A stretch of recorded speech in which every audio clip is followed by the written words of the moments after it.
그래서 마이크로소프트와 이런 회사들이 이거의 가능성을 보고 이거는 중고의 문제다.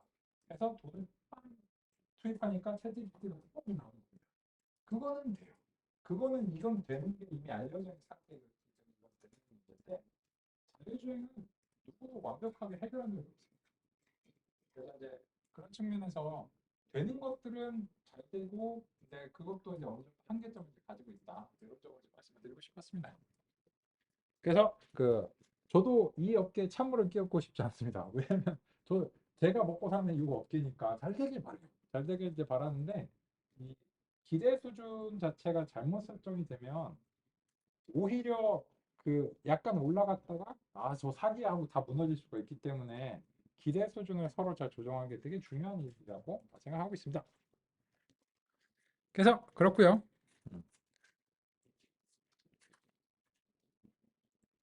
그렇습니다. 그리고 이제 그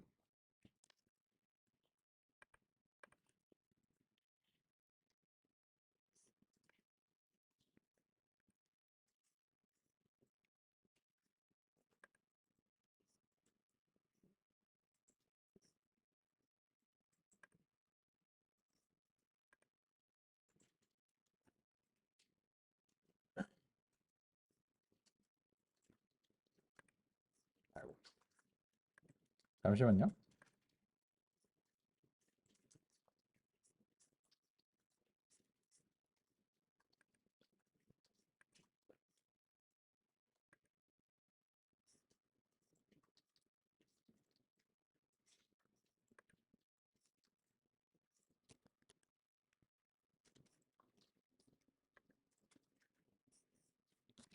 네. 그러면 이제 좀 구체적으로 같이 이제 살펴보겠습니다. 아까 이제 뭘 하려고 했냐면 우리 이제 표기를 이제 정립하려고 했고요. 이 퍼셉트론 이제 신경망과 관련된 이제 표기들 같이 이제 살펴보겠습니다. 그러면 이제 아까 요 이제 X와 이제 W 이제 두 개에 대해서 우리가 정리를 이제 하던 중이었고요. 이런 연산은 이제 신경망에서 이제 가장 빈번하게 이제 활용이 되기 때문에 여기서 이제 리뷰하는 중입니다. 보시면 그래서 이제 취합을 하는데 이렇게 하자는 거죠. X와 이제 요걸 곱한 다음에 넘파이 이제 썸을 해가지고 단일한 스칼라 값으로 다음과 같이 이제 내자는 겁니다. 그리고 이거는 이제 너무 상세한 건 이제 필요 없기 때문에 한 소수점 세 자리까지 살펴보도록 하겠습니다.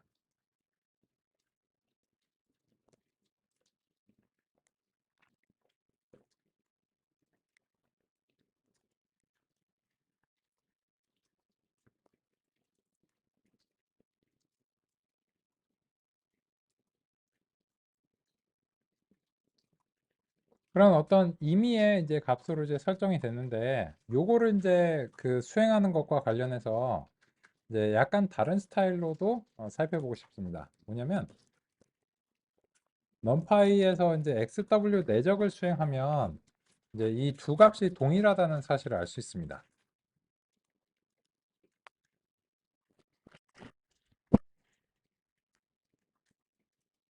이런 걸 왜 하는 거야? 라고 하시면 트랜스포머를 이해하시려면은 이런 기반이 필요합니다.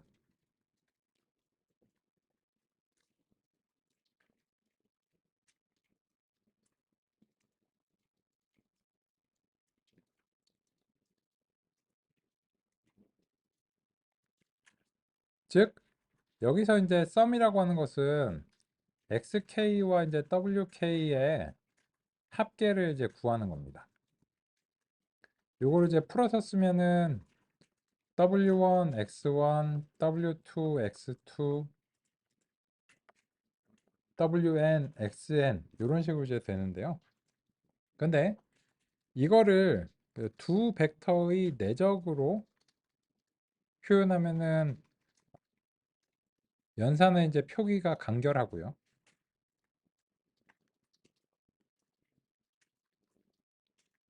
그리고 이제 많은 소프트웨어와 하드웨어에서는 이런 방식의 연산에 최적화가 되어 있습니다.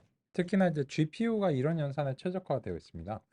그런 이유로 인해서 많은 신경망의 연산들은 대부분 이런 방식으로 연산이 수행이 됩니다.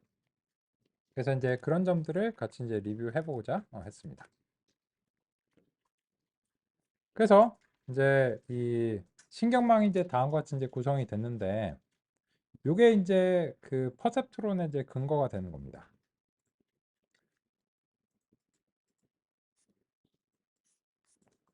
그러면 이제 이 퍼셉트론들에 대해서 우리가 이제 학습을 이제 수행한다는 게 어떤 점인가, 그런 점들을 같이 한번 체험해 보겠습니다.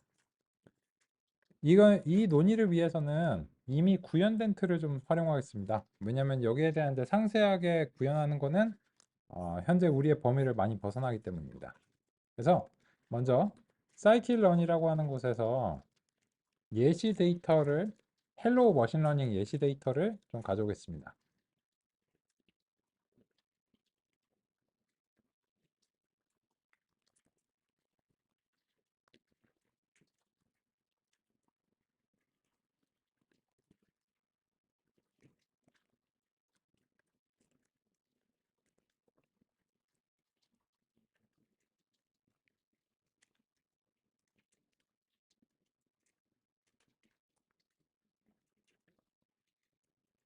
이거는 이제 딥러닝이나 신경망이 상대할 만한 그런 데이터셋은 아닙니다.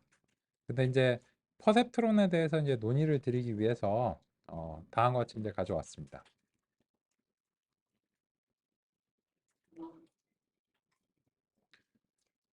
그러면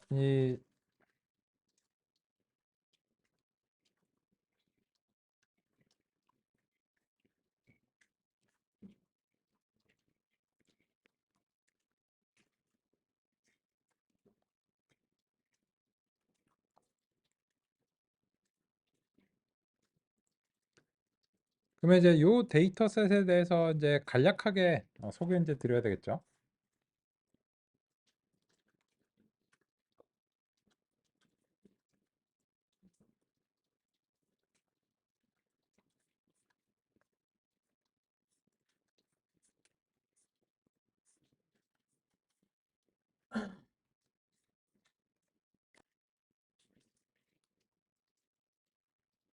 기계학습은 특정한 유형을 대표하는 데이터를 통해 학습합니다. 예를 들어, 꽃의 품종을 기록한 데이터가 있다고 하겠습니다. 학습은 여러 사례를 바탕으로 합니다. 그래서 어떤 꽃의 품종을 학습하기 위해서는 여러 표본이 필요합니다. 현재의 경우에는 여러 꽃들이 그러한 표본이라고 할 수 있습니다. 기계학습에서는 표본을 잘 수집하는 일이 중요합니다. 표본들은 특징으로 표현될 수 있습니다. 어떤 품종의 특징을 다른 것과 구별하기 위해서 충분한 특징을 적절하게 정하는 것이 중요합니다. 예를 들어 각 표본마다 꽃잎과 꽃받침의 너비와 높이를 측정하는 것이 도움이 된다고 하겠습니다. 그러한 것을 판단하는 것은 종종 해당 문제에 대한 전문성이 필요할 수 있습니다. 꽃의 품종과 관련해서는 해당 품종을 잘 아는 식물학자가 그러한 전문성을 가지고 있겠죠. 그런데 특징이 적절하게 수집되었는지 판단하는 문제는 자명하지 않습니다.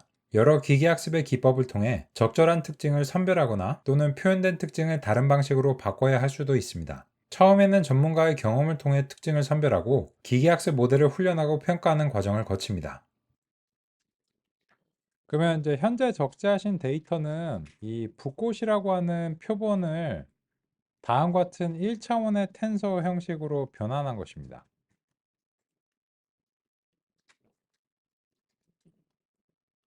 그거를 이제 어떻게 변환했는가는 이제 간단한데요. 꽃받침이 여기선 안 보이는데 꽃받침의 높이와 너비를 5.1, 3.5 이런 식으로 기록하고 꽃잎의 높이와 너비를 1.4, 0.2 이런 식으로 이제 기록합니다.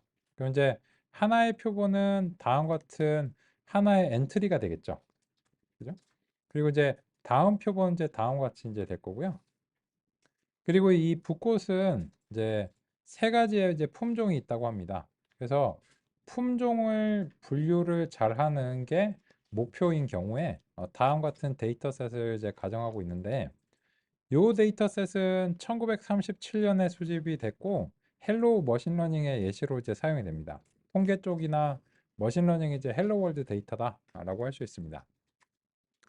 그러면 이제 지금 이제 그런 데이터를 이제 그 다음과 같이 획득을 하셨는데 같이 이제 보겠습니다. 여기서 이제 그 아이리스 이제 데이터에서 그 쉐입을 이제 살펴보고요. 그리고 이 타겟의 이제 유형들을 같이 이제 살펴보겠습니다. 유니크를 이제 통해서 같이 이제 살펴보겠습니다.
그럼 이제 보시면 아이리스 데이터의 쉐입을 살펴봤을 때 150바이 4라 나오는데 이거는 이제 행이 150개고 이제 열이 4개인 거죠.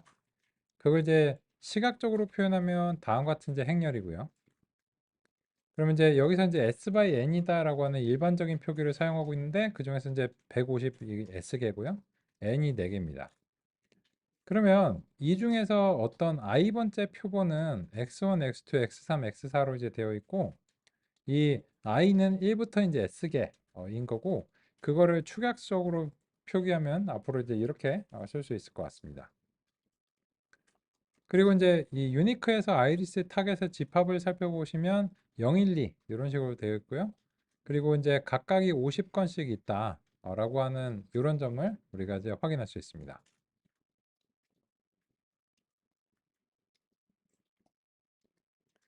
그러면 이 데이터는 이미 그 벡터 형식으로 이제 각각의 표본들이 이제 표현이 되어 있는 상태인데 여기에 대해서 우리가 그 소개받으신 퍼셉트론 한번 이제 써보겠습니다. 이제 그 구현보다는 이미 이제 준비된 거를 이제 사용하겠습니다. 리니어 모델에서 퍼셉트론을 이제 그 이미 이제 구현이 되어 있고요. 같이 이제 살펴보겠습니다. 모델은 이제 퍼셉트론이고 아이리스 데이터에 대해서 다음과 같이 이제 학습을 시키겠습니다.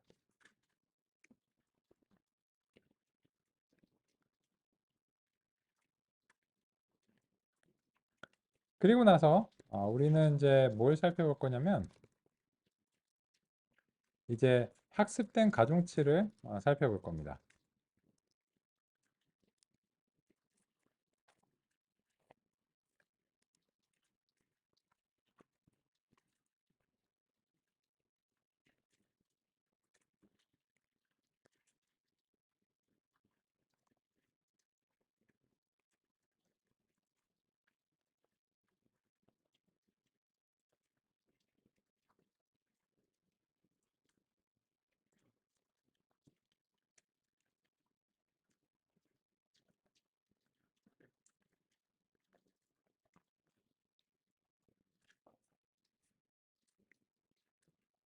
잠시 확인하는 시간 갖겠습니다.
요 이제 수행하시면서 그 문제가 있으셔가지고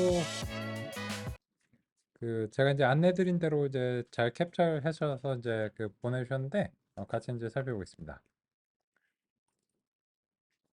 여기서 이제 보시면 이제 그 네 번째 이제 프린트문에서 그 아이리스 데이터 점 이제 쉐입 이렇게 이제 수행해서 이제 살펴봤는데 여기서 이제 그 스트링 오브젝트가 이제 호출이 이제 불가능하다 이렇게 이제 되어 있으신데 음, 요 위에서도 프린트문에서 문제가 생기셨군요. 이건 이제 왜 그러냐면 이런 문제입니다. 이게 프린트문에 뭔가 할당을 잘못하셔서 그래요. 무슨 말인가 하면 제가 파이썬을 망쳐볼게요. 프린트문에 프린트문이 원래 이제 함수인데 이 프린트문을 출력해 이렇게 문자열로 해보겠습니다. 그럼 이제 before 애프터를 볼게요. 프린트 출력 잘됨, 그죠?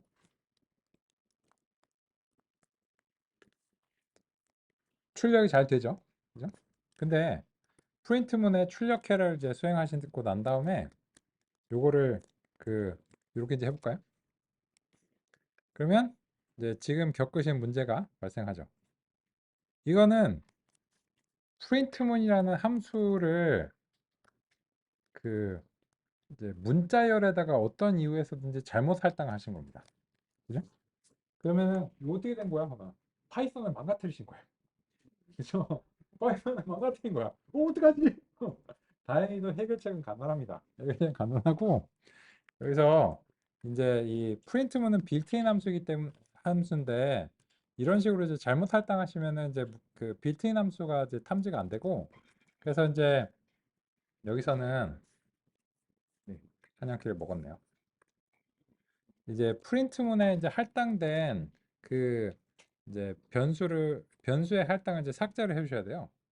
그래서 이제 그 이런 식으로 그 딜리트 부분을 이제 다시 이제 제일 위로 올려가지고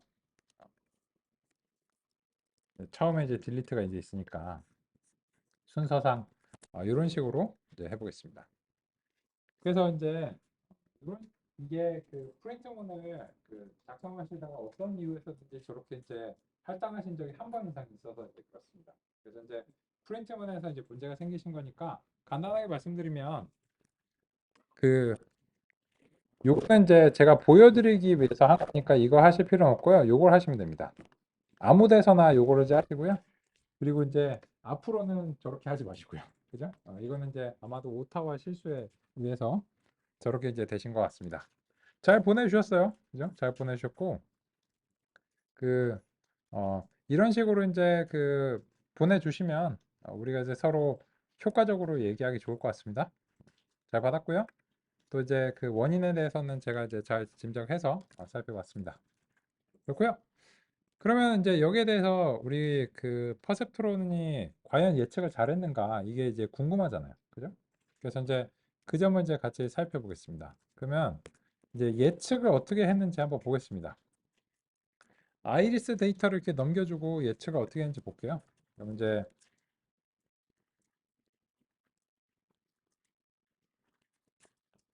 진정한 이제 정답은 아이리스의 이제 그 타겟 값들인데 그거에 한 5개 정도만 이제 살펴보고요.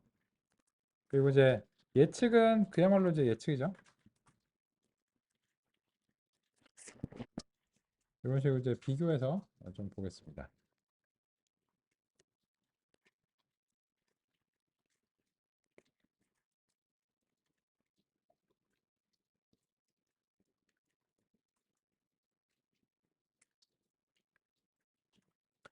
그리고 이제 채점을 해보죠.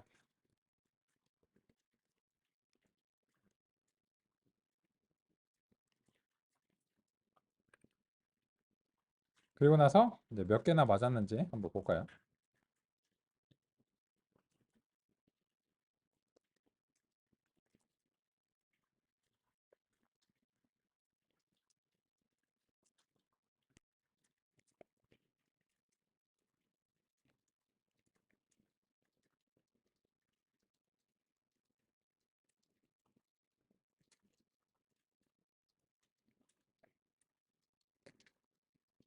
역시 잠시 확인해 보겠습니다.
우리 3분짜리로 같이 이제 살펴봤는데요.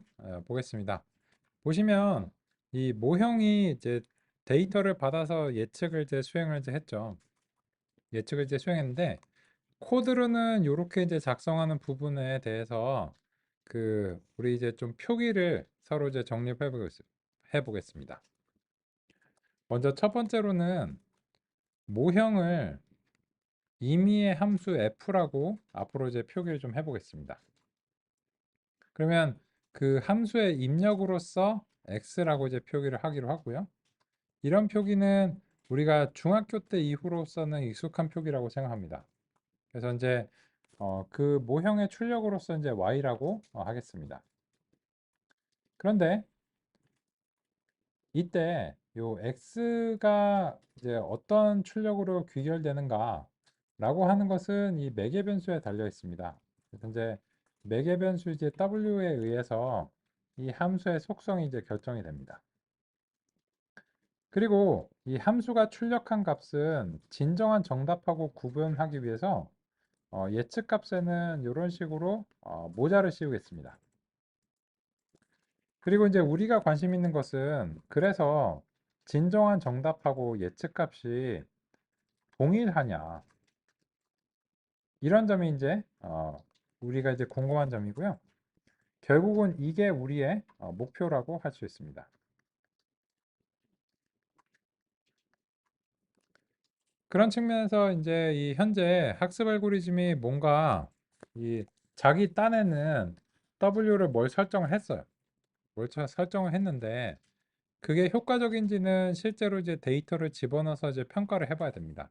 그래서 이제 평가를 했고 여기에 보시면 처음 정답 5개가 000인데 예측을 111로 했어요. 그러면 벌써 앞에 5개 다 틀렸죠. 그죠? 다 틀렸고 실제로 그래서 이제 채점을 해보면은 150건 중에서 약 절반 정도의 이제 72건 정도밖에 이제 잘 맞추지 못했다는 사실을 알 수 있습니다. 그러면 지금 이제 보시면 유형이 이제 세 가지입니다. 0번, 1번, 2번 이제 세 가지 유형이 있는데 얘를 찍어서 맞출 확률은 3분의 1입니다. 근데 3분의 1보다는 조금 높지만 이게 이제 0 잘했다라고 할 수는 없는 그런 이제 점수입니다.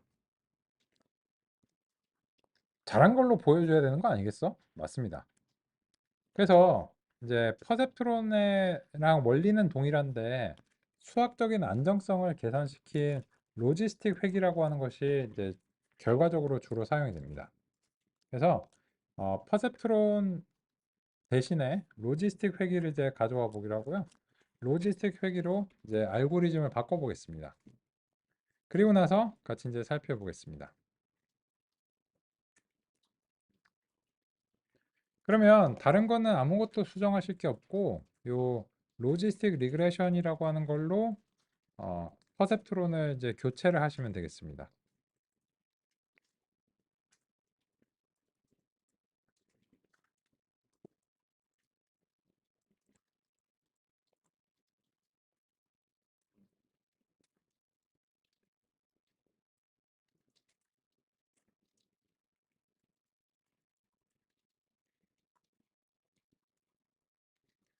역시나 이런 거를 직접 타이핑 하시는 거는 시간 낭비입니다. 그죠? 자동 완성을 사용하시기를 권장드립니다. 주피터에서도 잘 됩니다. 주피터에서도 한번 보여드릴까요?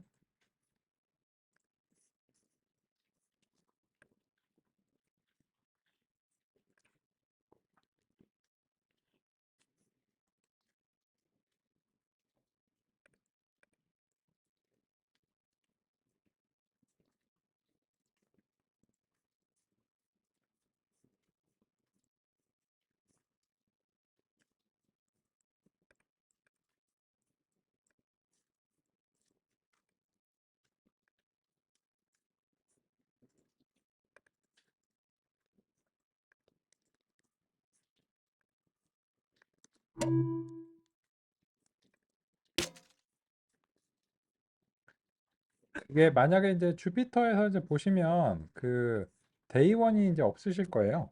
왜 그런가 하면은 얘는 이제 논리적으로 다른 컴퓨터이기 때문입니다. 그래서 이 주피터에서는 이제 데이원 자체가 없기 때문에 지금 이제 데이원을 이제 주피터에서 직접 실행하시고자 하면은 이제 이거를 이제 업로드를 해 주셔야 돼요. 내 컴퓨터인데 맞아요. 내 컴퓨터인데도 그 논리적으로는 서로 다른 컴퓨터입니다.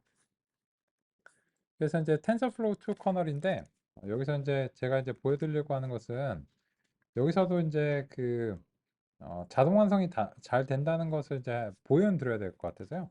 그래서 이제 보시면 여기서 이렇게 이제 이걸 다시 작성해 볼게요. from 하고 sk 하고 탭키 입력하시면 sk로 시작하는 게 사이클 런밖에 없습니다.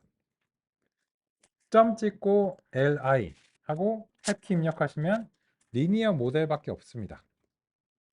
임포트 수행하시고 pe 하고 탭키 입력하면 퍼셉트론밖에 없습니다. 그리고 쉼표 찍고 lo 탭키 입력하시면 로그와 로지스틱 리그레션이 있는데 이 LO로 시작하는 게 여러 개면 지금처럼 자동 완성 제한이 발생합니다.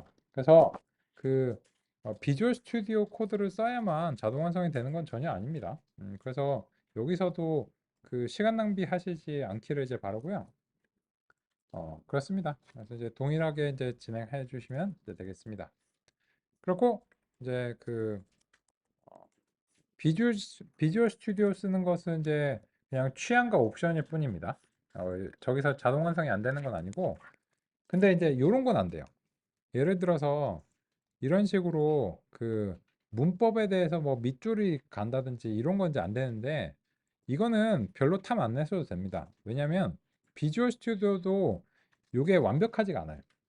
그건 이제 파이썬의 이제 특성상 그런데 이게 막 경고가 발생하고 뭐 색상이 좀 안 맞고 이런 부분도 있으시잖아요. 그죠? 상관없습니다. 그거는 이 색상이나 이런 거는 시각적인 보조고 문법에 대한 게 아닙니다. 이게 그 잘 될 땐 좋은데 정확하지 않은 경우가 꽤 많아요. 그건 이제 어쩔 수 없는 거고요. 그래서 어디서 하시든 이제 그 마찬가지다라고 하는 점 이제 안내 말씀드리고 싶은데, 알고리즘을 이제 바꿨는데 여기 이제 보시면 이렇게 부를게요. 얘네들은 알고리즘입니다.